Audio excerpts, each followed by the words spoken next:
This covers the second of a few questions to do with life. And this question is, what are we here for? And at some stage, when I was a teenager, maybe even into my 20s, I'd have just said, that's pretty simple. We're not to be too bad. Basically need our good deeds to outweigh our bad deeds, and then we'll be fine. I believe there was some sort of reckoning, but I wasn't very sure about judgment as a topic. Anyway, I was okay because I obviously wasn't as bad as some. I didn't murder people, didn't steal too much. But I do remember that as a teenager I used to be a delivery boy in a hardware shop. I had this bicycle and took stuff around to people, got good tips. And I also liked to do fixing bikes, and I had an old radio that I used to like as well.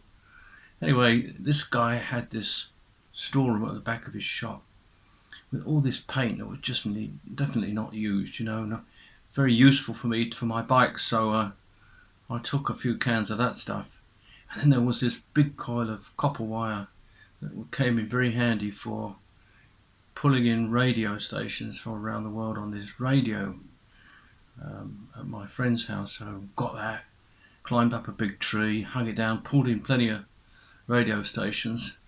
Unfortunately, the hardware owner figured it out, and I got fired for that one. And then he came round to visit my dad, and there was no phones or anything, so he knew where I lived. He just showed up when I was in bed, and I heard this argument going on downstairs.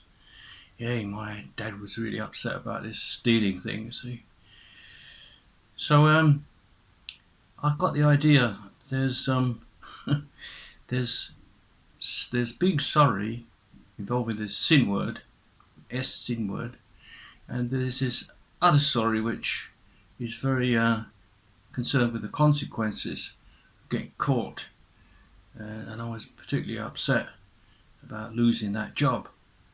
But anyway, I considered this thing some years later, and now I know and am familiar with a particular verse. And that verse is, if we claim we have no sin, we're only fooling ourselves and not living in the truth. That one comes from 1 John 1:8, also NLT version.